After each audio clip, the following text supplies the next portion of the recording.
Hello, Legion, this is Hadrian. Thank you for being here. Let's play some more Stellaris. Stellaris Utopia, in fact, in our Roma Galactica series. So it occurred to me during the editing process for episode 1 that I was so excited to get this episode out to you, and I was so, frankly, in a hurry to get the first episode out during the first day that the embargo had been lifted, that I kind of rushed through, not the episode, but I rushed through my description of the Roman Star Empire. I did describe their governing ethics, that they're authoritarian, that they're militarist, and that they're materialist because of that secular side of the empire. But I didn't go over their civics, which is really weird because the civics are the new feature in Utopia and Banks. So let's take a second just to talk about these and why they are the way they are. First of all, -20 unrest because of police state, and +2 core systems because of efficient bureaucracy. Now, you might be looking at that number thinking, oh, look at that, that's normal, 1 out of 5. Or before I pointed that out, you might have definitely said, oh, that's a normal Stellaris start. He's got 1 out of 5 core systems, and soon he's going to have 2, and that's normal. It's actually 3 now when you start a typical Stellaris game, and because of this, I have a little bit of a boost. They've changed it, they've reduced the count down to 3, but the technologies have been added earlier that allow you to research and improve that particular stat, which previously it was kind of an end game thing that you could do multiple times, but you'd had to wait till the end of the game until other things had been researched. Now I think you can get it sooner. So we actually are going to be above 5. We might have 6 or 7, maybe more, before too long. Well, it might be a while before we get 7, but you know what I mean. We're going to have many, many core systems. And then, of course, we are a police state, -20 unrest. Now, from a fictional standpoint, I just want to say, I set this up because I envision this Roman Empire governing in a similar kind of brutal, ruthless way to the original Roman Empire, but for different reasons. This obviously is a world that has just been through a catastrophic war. Certain ideologies and clashing ideologies led to that. Certain ideologies won out as a result of this empire taking control of the globe. So think of this as kind of an authoritarian imperial version of the United Federation of Planets. If you follow me, think in terms of their ideologies and think in terms of what their values are. This Roman Star Empire is very similar. This police state unrest, -20, I don't actually envision in this fiction that's in my head, in this story, that -20 is coming just from the fact that it's a brutal police force that is beating up anyone that disagrees with the government. It's not that. Some of that unrest comes from the fact that people are actually confident that the police are very well policed themselves and only punish people that deserve to be punished. But when people are punished, they're punished efficiently, they're punished very, very universally.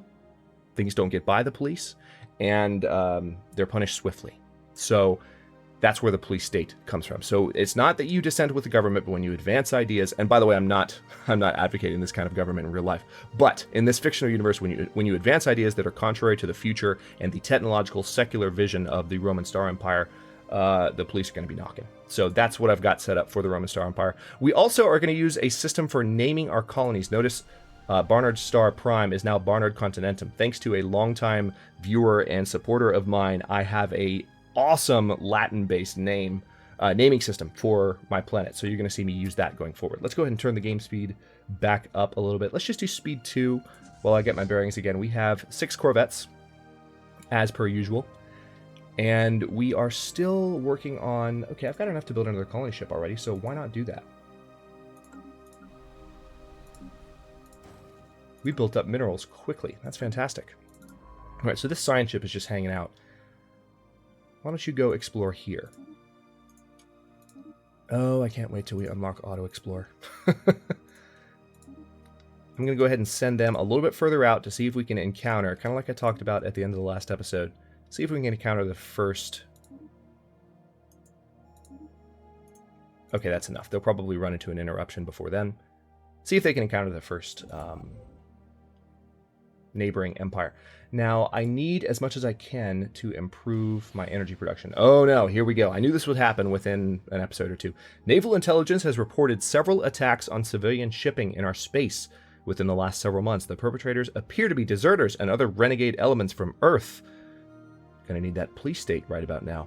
These criminals have put together a makeshift space fleet out of heavily modified civilian hulls, and they now call themselves the Doom Pact. Although crude, their vessels are a clear threat that cannot be ignored. Alert all commands, deploy the fleet. All right, so I'll have to keep an eye out for the space pirates. Now, like I was saying, I need to improve my energy production because, as per usual, it is lagging a little bit. So I'm going to focus on improving my... I have several systems nearby that where I can improve it. I can improve one in Alpha Centauri. Looks like there is either... Yeah, there's one very nice source in Ovani. Ovani 1A. One thing I want to try and do a better job of... Okay, good. We got research speed +5. Let's research... Ooh. All of these are tempting. Let's go ahead and go for gravitic sensors because it'll be done relatively quickly. One thing I would like to do a better job of, if I can, there's so much going on in any Stellaris campaign, but I really want to make sure, you might have noticed that I took the time to introduce the researchers, on Earth. I want to try and remember these people so that when they die, there's kind of a sense of, Francesca's 44, Veronique is 45, and Pavel is 36. I want these characters to have a weight in the story, but I also want the planets to have a weight. So, I want to take a moment, when I discover a new system, especially when I colonize it, to show you what the systems look like and give you a sense of the world as we expand. So you're going to see me do that. This is Barnard's Star, our first colony system, and this is, of course, a very nice continental world that we just surfaced, Barnard Continentum. But... Barnard Continentum. There we go. Said that word. But here's the pirate fleet. We need to pay them a visit. But yeah, I'm going to try and do that in this series because I just think that would make it much more interesting than it already is. All right, so the space pirates look like they're going to Sirius, but my fleet is following them, so it's just a matter of getting there first. All right, yeah, all right, big surprise. They're attacking those guys. The first strike force is already in Seoul. Tell you what, let's go ahead and assign them a leader really quick. Let's recruit. So we have Admiral Najao, we have Annika Weber, and then Yesenia Kaderi. This would be... I like extra weapon range. Yeah, let's go ahead and go with Annika or Annika, because she's the youngest of these three admirals, and I prefer to recruit characters when they're young so that we have them for the majority of their lives. These are surprisingly old admirals. Kind of cool that they're all women, too, right? I like that. Again, this is not just a new version of the classical Roman Empire. This is definitely a Roman Empire that exists in the future after the Earth has been ideologically exhausted and people just want to get along, damn it. And they want to move forward as a species. Even though we are going for an authoritarian approach, there is kind of an idealism to the way that I see this going. Okay, so that combat went very, very well. Let's go ahead. Oh yeah, I do. I need to repair a little bit. Let's repair. We did not lose any ships. The pirates have been eliminated. And we're working on building our next colony ship.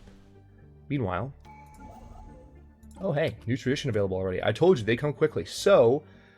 let's go ahead and go for colonization fever. Capital buildings now produce 1 additional unity. So notice this number right there is about to go up. Yes. So we're now going to, since we have 2 capitals, that's going to help. Is that already producing unity? Wow, it is. Holy crap. I think it is. Okay, no, not yet, but it will soon. It just looked like it already was, because I feel like that went up more than just 1. I feel like it went up by 2. But that happens sometimes when because these are, just round numbers, but the game actually uses decimals, and when it rounds up, sometimes a number appears to go up by more than it should. All right, so the fleet has been fully repaired. We still need... What do we have here? We have detected some kind of utterly massive space installation drifting quietly on the edge of the Balawar system, which also looks like there's a couple of nice worlds there. Although preliminary scans show it to be very old, the structure has an intense power signature. Several smaller structures can be seen floating near the main installation, and all of them appear to be heavily armed. If we are to learn the true nature of this ancient relic, we will likely have to overpower its defenses through force of arms. That will not be easy. So this is the enigmatic fortress, the ancient vault. So we have that very near us, which is nice. We'll be able to unlock that at some point in the future. I'm excited about that. Let's take our colony ship and... Sirius or Alpha Centauri? Yeah, Sirius. Alright, so we're going to colonize here. If I put the colony ship there, that's really going to provide me a boost to a lot of good tiles, especially once I get those tile blockers cleared. So let's go ahead and do... This is going to be Sirius Continentum.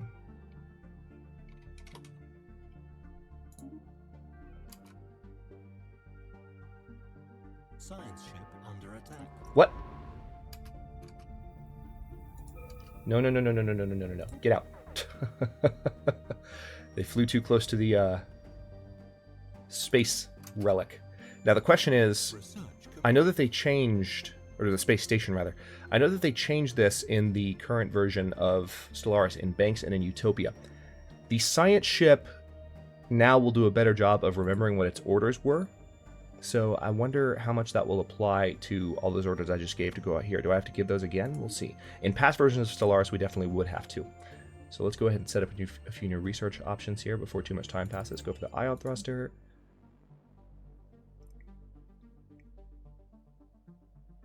Yeah, let's go ahead and go for, speaking of clearing tile blockers, let's work on that. And then we have some additional monies that I need to take advantage of. Actually, can I just... Okay, so that's already being improved. Very nice.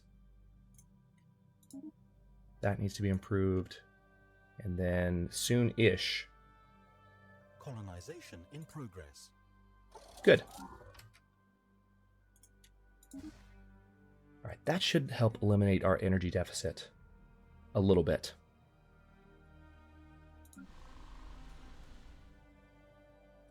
We also need to clear some of these tile blockers. Speaking of eliminating our energy deficit, this will help as well. Let's unpause things. I think I'm going to keep things on speed 2, because I feel like on speed 3, maybe I'm used to playing speed 3 on account of being in the end game of Song of the Stars, but let's go on speed 2 just so things don't fly by quite as quickly. I don't want to get ahead of myself. We've established the colony, Barnard Continentum in the Barnard Star System. Now we have +6 unity each turn. Very nice.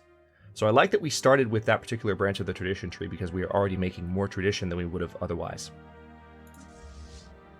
Alright, let's go ahead and do an upgrade for those ships. The Avior system is now within our borders, which is fantastic. Okay, looks like the science ship is not going to be able to resume its orders, which kind of sucks. But it is what it is. Okay, and then I want to survey some of this system. Why can't I give you orders? Oh, it's because you're... Yeah, this is a new feature. Scouts can't return to systems. I want you to survey that, and I want you to survey that. But I want you to stay the hell away from the base. So yeah, scouts, any kind of scout ship, science ship, well, it's the only kind of scout ship, really. Science ships now have to be set to passive stance, as opposed to evasive stance, when they are trying to enter a system where they have had trouble in the past. Oh, looks like we found the pirate base. It's actually in Procyon, of all places. Let's go ahead and take care of that, then.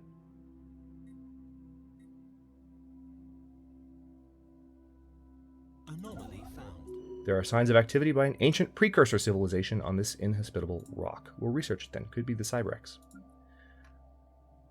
Alright, construction ship is going there. It's going to take 450 to improve those. Good God. Alright, well, let's work on building things on the surface then. Let's go for a power plant there.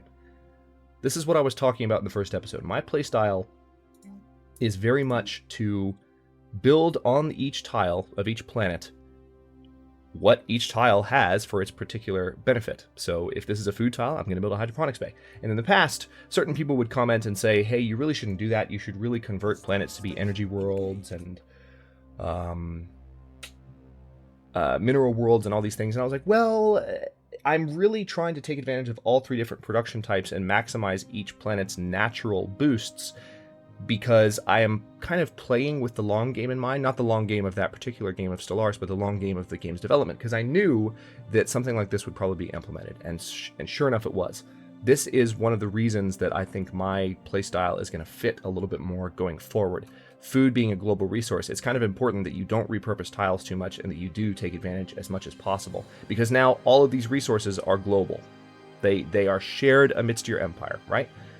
Speaking of the Cybrex, the hostile and unforgiving world of Procyon 2 was home to what once appears to have been a large Cybrex base. Nothing remains of it now, aside from scattered debris in a large crater. We will have to investigate the side of the base more closely if we are to learn more. So there's an ancient Cybrex base there.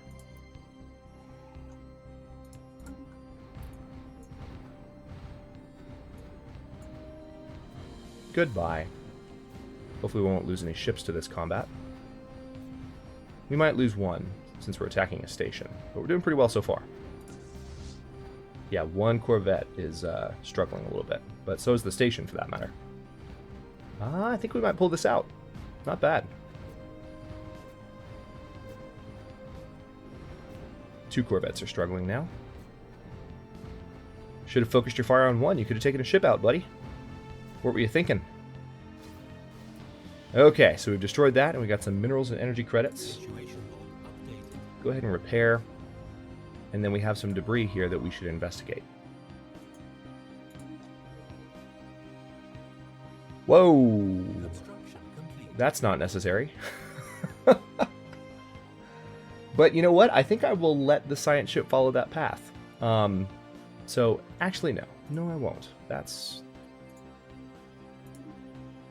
silly. Research now, and let's just renew those orders that I gave them a moment ago. So we want to set you to passive stance for now. I want you to survey that, and then survey a few more systems out here. I know I've given these orders like 3 or 4 different times this episode, but this is what happens in the early game when you don't have auto-explore for scouts and you have to give individual orders. Again, they've made some changes that should hopefully make it a little bit better to where you don't... Not every situation that cancels an order queue is going to do that anymore, so I'm excited about that possibility. Alright, let's see. What else? I do need to improve my mineral production as well, for obvious reasons, so I can build more stations faster. Our territory is expanding, and things are going well.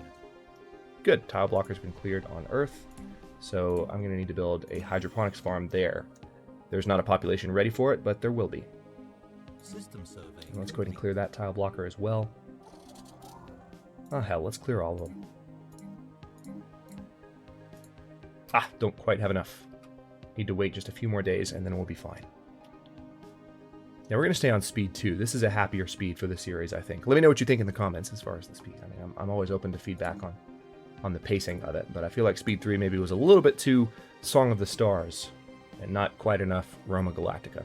We're in the early game, we need to appreciate all the stuff that's happening. Plus, a couple of technologies finished earlier in the episode, and when I went to plug in one, I realized there was another one that I hadn't assigned yet. So, just don't want to miss things, because the game's going by too quickly in this early stage of things. All right, we're 30 months away from survey speed, 44 months away from being able to clear dangerous wildlife tile blocker, which do exist on Barnard Continentum, so that's helping. Construction complete.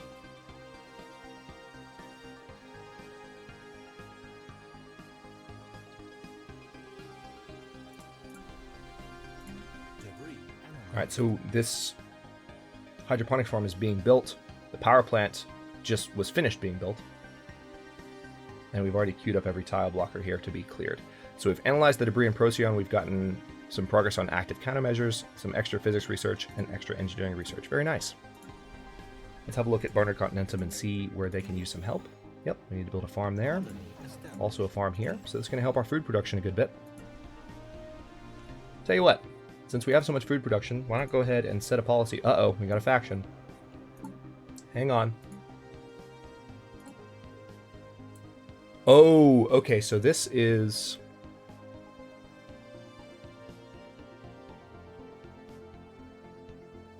Interesting. Oh, you know what it is? I get it now. The tooltip doesn't really say this, but you can improve your capacity, but it reduces growth rate. In that case, no. I'm going to say no. I want rapid growth. So we have had a new faction founded. A new faction has recently been gaining traction in the internal political landscape of the Roman Star Empire, led by scientist Roxanne Gorman, and that's our science ship. Science officer, right? They call themselves the Whetstone Initiative. Interesting. Their members have been pushing hard for us to assert our military dominance over the rest of the galaxy. A disgruntled faction will be the source of trouble, but those that approve of the government's actions could prove useful. The Whetstone Initiative. They're at 50% happiness. They want border expansion. They want a local rivalry. And they don't want us to be a member of a federation. I don't think they have to worry about that. So that faction is going to be fairly easy to please. But yeah, if you want to see a little bit more of this screen before I go away from it. Right now there are 5 supporters, 5 pops on Earth, 1 on Sirius Continentum. And then we have... This is the attraction value. There are 5 pops within our empire that could potentially join this faction.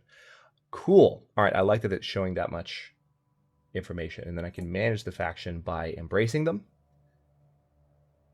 This would bring them permanently into our government and displease all of the factions in our empire. We could suppress them. So this reduces our monthly influence by a certain amount. I wonder if this is just a toggle. It seems like this might just be a toggle. And this has a one-time cost here. Cool. All right, let's unpause. Let things keep going. But yeah, that's the factions screen. Game is telling us we have an inactive building because we built a few things early here, but that's fine. We'll get around to population growth that will fill that out.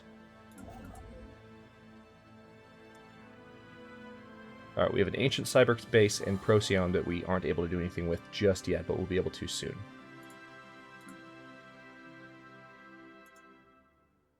Tile blocker cleared. Good. Science ship lost. Oh no!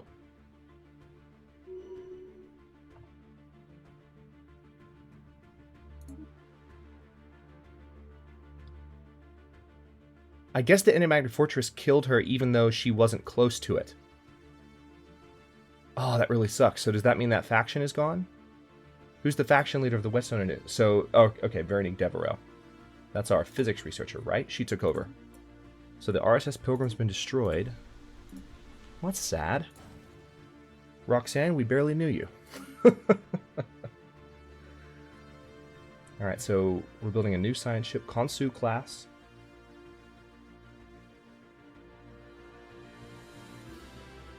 And we've got to, of course, recruit a new leader for it, but that's not going to be hard to do. Well, that's a shame. I want to sneak a science ship back into the system just to see what happens if we really... Oh, another faction. This is the One Throne group. Oh, I don't like the sound of that.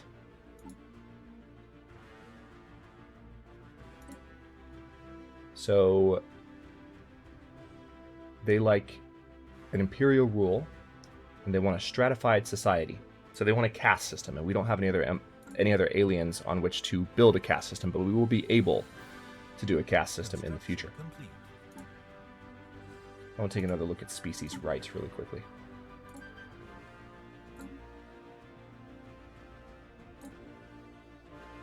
Yeah. Construction complete. All right, we looked at this last episode. There was a screenshot of an older version of the interface, and so it made me feel like there was a screen that I hadn't looked at yet.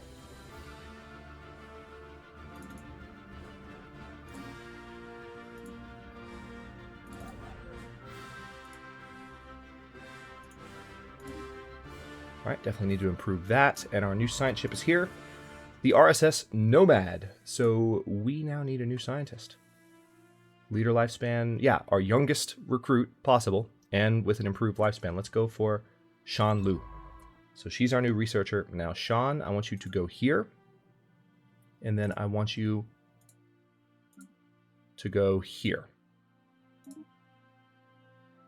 No. I want you to go there. We talked about this, Sean. And then there. Okay, that's better. I just wanted to fly in as far away from there as possible, and we're going to keep an eye on her. Tile blocker cleared. Good. Alright, so things are going fine there. Barnard Continentum needs... Oh, cool, we've got a spot for a Xenozoo on that world. Not bad. We're going to have lots of food production coming from Barnard Continentum, which is very nice. Let's go ahead and do a hydroponics farm here. We need to suppress that mineral collection in favor of that food bonus. We've got a pretty nice energy surplus at the moment. I'll never complain about that. Alright, our science ship is on the way. 10 days, 10, 9, 8, 7, 6, 5, 4, 3, 2, 1. Boom. Alright, let's see what they do. Complete. Okay, that's what it was. She entered the system too close to the fortress. That's why Roxanne died. The fortress is going to leave you alone as long as you stay outside of that circle.